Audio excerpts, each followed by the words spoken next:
Las 8 de Hoy por Hoy en SER Podcast. En fin, qué cosas pasan en este país, ¿eh? El Julito que canta, denuncia. Y el Julito denunciado, canta. ¿Qué tal? Muy buenos días. El café que te tomas hoy, esta mañana, como todos los días, en tu bar de la esquina, es desde hace ya unos cuantos años un café sin humo. Y si eres de los que lo toma en la terraza, cuando entre en vigor la nueva ley antitabaco, si finalmente se aprueba, ese café también será un café sin humo. Y eso, a ti que no fumas, te beneficia y te protege. Y a ti que fumas, también. Aunque no lo veas, aunque no lo creas, aunque no lo compartas. Y tienes derecho a no compartirlo. El café de la mañana en tu bar de siempre, en la terraza de tu bar de siempre, sin tabaco, sabe mejor. Aunque sea un café malo de solemnidad. Un país libre de humo en los espacios compartidos es un país en el que se respira mejor, en el que se respeta más al más vulnerable, o simplemente al que no quiere respirar los soplidos suicidas del que está al lado. Lo de la ley contra los malos humos, esto ya lo dejamos para la próxima legislatura. Hablaremos en este Hoy por Hoy de la ley del tabaco, claro. Anoche estuvo, por cierto, en Hora 25 la ministra de Sanidad. Es básicamente fuma donde no molestes. No es en portales ni en sitios donde no puedas tirar la colilla. Es fuma donde no molestes a los de al lado, porque es que lo que estamos preservando es el derecho de los ciudadanos a poder estar en una terraza, a poder estar en una playa, a poder estar en una piscina, en una instalación deportiva, sin tener que respirar el humo de segunda mano que viene de otra persona. Ese es el derecho al que nos estamos acogiendo. Bueno, hablaremos de la ley del tabaco y hablaremos de Julito. No del cantante, sino del que ha cantado. Bueno, o del que supuestamente ha cantado, de Julio Martínez Martínez, el administrador de Análisis Relevante, que ayer pasó más de 3 horas ante el juez del caso Plus Ultra dando detalles de su confesión, o de su supuesta confesión, que luego todo hay que demostrarlo. Vamos a dejarlo de momento en supuesta, porque lo que se dice o se demuestra y se comprueba o se queda en una mera ficción. Miguel Ángel Campos, muy buenos días. Muy buenos días, Pedro. Bueno, fue una declaración larga, muy larga, que fundamentalmente tiene 2 ejes. El primero, la tesis que ya dejó plasmada en su escrito del lunes, ese de que Zapatero intervino, medió, hizo algo, supo de el rescate de Plus Ultra, pero con un vacío relevante en ese relato. Un vacío relevante, ¿eh? Y es que Julio Martínez no sabe, o al menos no lo contó, con quién contactó el expresidente.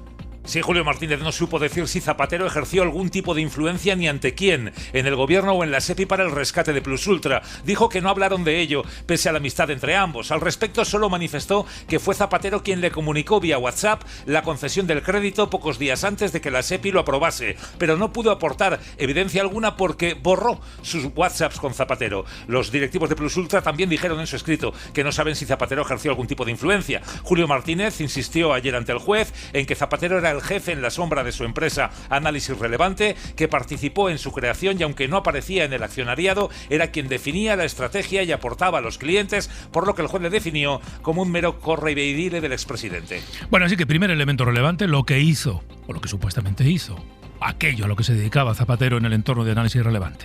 Segundo elemento fundamental, el dinero, el supuesto cobro de una comisión fraccionada en varios pagos y el dinero que se siguió enviando a la empresa de las hijas del expresidente Miguel Ángel sin que hicieran ningún trabajo.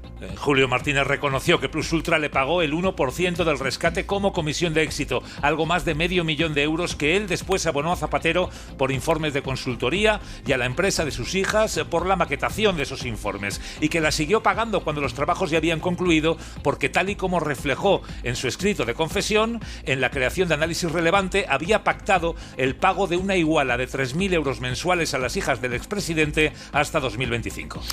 No te retires, Campos, que aquí me quedo. Ahora nos vas a contar una novedad relevante que tiene que ver también con la justicia. Esta mañana, en este tiempo de radio, les vamos a contar 2 noticias que de momento solo van a escuchar aquí. Bueno, en esas 3 horas y media de declaración habrá seguro más detalles que no conocemos. Es mucho tiempo hablando delante del juez y muchas preguntas y muchas respuestas, pero esto que hemos contado es lo más relevante. Ya veremos cómo responde el juez a esa información nueva, si toma alguna medida más, si llama a declarar a alguien más. De momento, con esa información, el gobierno en público no se mueve, ni retira la confianza en Zapatero, ni reconoce de momento una mínima zona de sombra en el rescate a Plus Ultra. Guillermo Lerma, buenos días. Buenos días, porque en las confesiones de los empresarios han obligado al gobierno a defender de nuevo la limpieza del proceso por el que se autorizó el crédito público a Plus Ultra. Eso es en lo que puso el énfasis ayer la Moncloa, en recordar los controles y los filtros que siguió esa concesión. Elma Saiz, portavoz del Ejecutivo. No hay ninguna duda de que la actuación del Gobierno de España en el expediente del préstamo a Plus Ultra fue correcta. Este expediente fue tramitado y avalado por los servicios técnicos de la SEPI, fue revisado por el Juzgado de Instrucción número 15 de Madrid. Pero más allá de esa fórmula, en el gobierno no valoran la confesión de Julio Martínez, que asegura ahora que fue Zapatero el que le comunicó a él que la SEPI había autorizado el rescate a la aerolínea días antes de que se reuniera el Consejo Gestor que lo decidió. Enmarcan todo en su estrategia de defensa, que, dice María Jesús Montero, solo busca seguir la estela del comisionista del caso Coldo, Víctor de Aldama. Han cambiado su versión respecto a la cuestión inicial, siguiendo la estela que ha marcado la sentencia de Ábalos en relación con el trato punitivo del señor Aldama. Por eso el Ejecutivo mantiene su apoyo en Zapatero y sigue defendiendo su derecho a la presunción de inocencia. Claro, pero la clave no es si cambian su versión siguiendo el ejemplo de Aldama o de cualquier otra persona. La clave es cuál de las versiones es la cierta. Y en eso está la justicia. Es muy fácil imaginar la incomodidad de sumar del socio del gobierno cada vez que aparece alguna evidencia o alguna sospecha nueva sobre las actividades de Zapatero. Anoche en Hora 25, Pablo Tallón le preguntaba por este caso a la ministra Mónica García. Tiene que dar todas las explicaciones. Ahora bien, es verdad, y lo decía esta mañana también Yolanda, que necesitamos tener las pruebas. Necesitamos saber realmente qué es lo que ha pasado. Claro, hacen falta pruebas. Ellos y todo el mundo las necesita. La estrategia del PP es cristalina desde hace tiempo. Intentar que este caso Plus Ultra no quede encapsulado en esos supuestos tejemanejes del expresidente, sino que se extienda, salpique al propio Sánchez y a la Moncloa. Esther Muñoz. Es que Zapatero y Sánchez son lo mismo. Es que han trabajado siempre en el mismo equipo. Es que todo lo que han hecho lo han hecho juntos. Es que el rescate no se podría haber producido si alguien no le dijo que sí a Zapatero. Zapatero llamó a algún ministro o al propio Sánchez y le dijo: hay que rescatar esta aerolínea. Y el gobierno dijo sí. Bueno, esta es la conclusión a la que ya ha llegado el PP. Pues que termine la instrucción. Porque Esther Muñoz ya tiene la versión de los hechos clara, muy clara.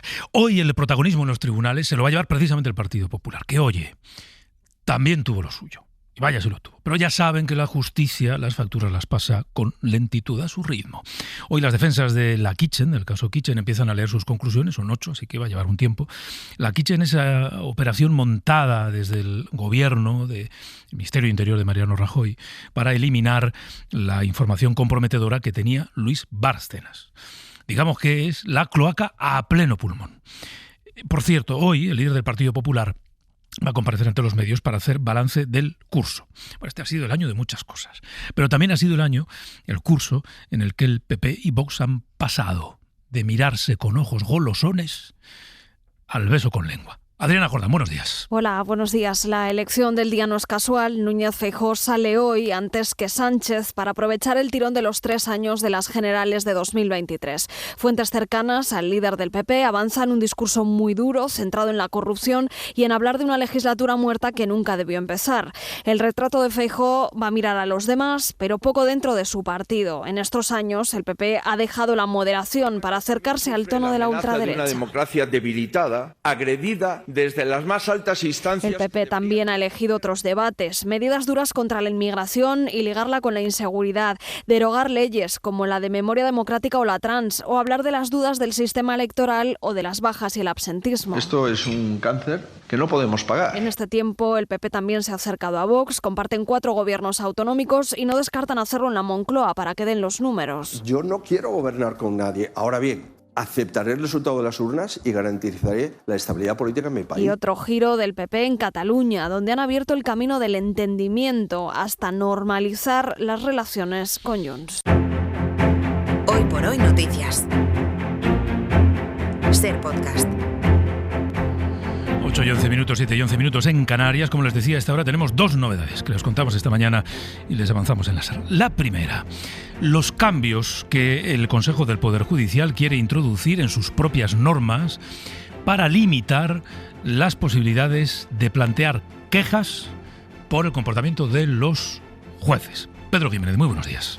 ¿Qué tal, Pedro? Buenos días. Sí, el Consejo del Poder Judicial ha reformado el reglamento para interponer quejas y la nueva norma va a reducir la legitimación para activar el procedimiento disciplinario contra jueces y magistrados solo a las partes que estén vinculadas al procedimiento judicial. A esto se suma que no se podrán interponer tampoco denuncias anónimas y que las quejas podrán rechazarse de plano cuando sean irrespetuosas o persigan revisar decisiones judiciales. Esta reforma, que está ahora en manos de las asociaciones judiciales para informe, se aprobó con un voto particular. La vocal Inés Herreros sostiene que este reglamento choca con la regulación de la Ley Orgánica del Poder Judicial, que establece un marco amplio de denuncias y quejas. Sostiene que impide actuar a terceros ajenos al procedimiento, pero que conozcan posibles disfunciones, y de esta forma, concluye, se proyecta a la ciudadanía una imagen corporativa y opaca del Poder Judicial porque se limita el control externo de su actividad. Así que se quiere que menos gente tenga la posibilidad de llamar a las puertas del Consejo a decir: oiga, este juez no lo está haciendo bien. Este es el resumen, un poco explicado así para andar por casa. Por cierto, Pedro, que la permanente del Consejo ayer no llegó a un acuerdo sobre algo que también avanzamos aquí en la SER, sobre si archivar o no alguno, incluido el último expediente abierto al juez Peinado. Sí, se reunieron para estudiar esa propuesta de archivo de las 5 quejas, pero no hubo acuerdo entre vocales progresistas y conservadores. Aplazaron la decisión a la semana que viene. Lo adelantamos efectivamente ayer en este programa. La última queja también lleva propuesta de archivo. Era la que le faltaba por resolver al promotor de la acción disciplinaria, la que impulsaron el ministro Marlaska y la presidenta del Poder Judicial, Isabel Perelló, y que terminaron por presentar sindicatos policiales en el Consejo General del Poder Judicial, porque el juez Peinado sugirió que los policías nacionales que escoltan a Begoña Gómez pueden ayudarla a fugarse. Gracias, Pedro. Hasta luego. Vosotros. Segunda novedad que les adelantamos a esta hora en la SER esta mañana. Quizá leyeran estos días uno de esos, vamos a llamarlo, conatos de escándalo, a partir de una información que publicó ABC. Un general, ahora retirado, de la Guardia Civil, había grabado una conversación con un teniente general, su superior, y un año después denunciaba que le había dado la orden de no acudir a unos actos de la Comunidad de Madrid. ABC utilizó el verbo boicotear a Ayuso. Así titulaba el medio. Bueno, ese general, por cierto, al final acudió a esos actos. Pues bien, el Supremo, y esta es la novedad, archiva la denuncia. Campos. De forma unánime, la Sala de lo Militar del Supremo archiva la denuncia del general de división Fernando Mora contra el teniente general Luis del Castillo, quien había ordenado al primero que no acudiera a los actos del 2 de mayo de 2025 organizados por Ayuso. El general Fernando Mora denunció vejaciones, coacciones y sentirse humillado por las expresiones utilizadas por el teniente general. Pues bien, el Supremo reprocha al denunciante que grabara a su superior sin su conocimiento, empleando para ello el teléfono de su esposa en una actitud inadecuada, impertinente e irrespetuosa, literal. El Supremo añade que si tan vejatoria y humillante había considerado la conversación, haya tardado más de un año en denunciar el caso una vez ya había pasado la reserva. En ningún caso existe delito, dice el tribunal, en la denuncia del general Mora, quien por cierto pudo acudir finalmente a los actos del 2 de mayo de Ayuso. Se ha ido calentito el general con las impresiones de los jueces del Supremo. 8:14. Esta mañana tenemos que volver a Guadalajara por el incendio de La Mierla, pero también por otro fuego declarado ayer en otra zona de esa provincia, que también ha provocado el desalojo de varias poblaciones. Está siendo un julio de pesadilla en Guadalajara. Jesús Blanco, buenos días. Buenos días, Pedro. Pues sí, la verdad, toda la provincia deseando que termine la pesadilla del incendio de La Mierla, y llega otro mazazo con el incendio de Selas, en la comarca de Molina de Aragón, cerca de otro parque natural, el del Alto Tajo. En Selas, en apenas unas horas, se han quemado ya 1.700 hectáreas y se han desalojado 7 localidades. 21 medios aéreos, 44 terrestres estuvieron trabajando ayer. Sigue sin control. Y también sin control el de La Mierla. La última estimación en este caso habla de entre 30.000 y 32.000 hectáreas. La mejor noticia es que ayer, por primera vez desde que empezó, no fue evacuado ningún pueblo más. Van 34 desalojados por ahora y se logró frenar el frente que ya casi estaba entrando en la provincia de Soria. Hoy es posible que puedan volver a sus casas algunos desalojados. Veremos. Veremos, sí. El presidente del Gobierno, por cierto, visita hoy, esta mañana, el centro de mando, el puesto de mando de ese incendio de La Mierla. Del resto de fuegos de los que les hemos venido hablando estas últimas horas, hay en general, mejores noticias. Agustín Rodríguez Agón. Sí, las previsiones son más optimistas, empezando por el incendio de Orés en Zaragoza, que ayer por la tarde se daba por controlado. Todavía es verdad que falta trabajo para su extinción. 14.400 hectáreas ha quemado este incendio, mientras el de Ejulbe, en Teruel, ha calcinado 1.400. Deja todavía más de 260 vecinos desalojados, aunque el tiempo dio ayer una ligera tregua. Roberto Bermúdez es el consejero de Interior de Aragón. El incendio sigue estando activo, hay que seguir trabajando mucho, pero el incendio está en mejores condiciones, bastante mejores condiciones que ayer. Esto es debido a que ha habido una tormenta por la tarde que ha ayudado bastante lo que es la evolución del incendio. El que también ha mejorado es el de Brieva, en la provincia de Segovia, donde algunos de los 420 evacuados recibieron anoche la noticia de que podían volver a casa después de perimetrar la mayor parte de este incendio. Y en Huelva, el de Lucena del Puerto terminó extinguido esta medianoche. Ahora los medios se vuelcan en otro foco en esa provincia, el incendio de Cerro de Andévalo. Ya estamos metidos de lleno en la ola de calor. Entre hoy y mañana vamos a vivir el pico de temperaturas. Nuria Sero, buenos días. Muy buenos días. Tenemos por delante 2 días de calor extremo, pero ya hay fin a este calor persistente que nos está acompañando todo el verano. El viernes bajarán las temperaturas y sobre todo será el fin de semana cuando ya se normalizarán, o incluso por primera vez en este verano podríamos tener temperaturas por debajo de lo que es habitual en estas fechas. Hoy seguiremos con valores muy altos en los termómetros, con 40 grados, sobre todo en el centro, sur, este peninsular. Seguimos con esa calima, el cielo un poquito turbio, fruto de ese polvo en suspensión, y esta tarde una vez más tendremos tormentas en el este peninsular, acompañadas especialmente de rachas muy fuertes de viento. Hoy esperamos una máxima de 43 grados en Granada, 38 en Ceuta y 27 en Pontevedra. A partir de las 9 vamos a conversar con la fiscal contra la violencia sobre la mujer. Ustedes, como yo, saben que si los asesinados ayer hubiesen sido, no sé, 3 policías, 3 políticos, 3 periodistas, en este país solo estaríamos hablando de eso, pero las asesinadas fueron 3 mujeres, 3 crímenes de género en menos de 48 horas, que nos recuerdan de nuevo que esta también es una emergencia nacional. Isabel de Leuce. 2 de ellas en la provincia de Málaga, las 2 habían denunciado y estaban en el sistema Biogen, pero ninguno de los 2 casos estaba ya activo. El primero de ellos fue el lunes en Antequera. La víctima tenía 30 años y deja 2 menores de 4 y de 7 años huérfanos. La segunda mujer fue asesinada ayer en Benavís. La policía todavía busca a su pareja, que huyó en coche. El único caso de las últimas horas en el que no existía una denuncia ni la víctima estaba en el sistema Biogen fue en el de la Alameda de Sagra, en Toledo. Su pareja la acuchilló en presencia de sus 4 hijos, uno de ellos de tan solo 3 años, que junto a los 2 menores huérfanos del crimen de Antequera ya forman parte del balance oficial. Son 20 niños y niñas que han quedado sin madre por la violencia de género este año, y las mujeres asesinadas por sus parejas o exparejas ascienden a 31 en lo que va de 2026. Que va a ser uno de los elementos de nuestro abierto, ya les digo, en torno a las 9 de la mañana. Y a las 9:30 vamos a afrontar un debate que también es muy urgente. ¿Qué tienen que hacer las ciudades para adaptarse a una realidad? Cada vez pasamos más calor. Hoy en el abierto, Berna González Harbour, Josep Martí Blanc e Ignacio Urquizo. Para no perderte ningún episodio, síguenos en la aplicación o la web de la SER, Podium Podcast o tu plataforma de audio favorita.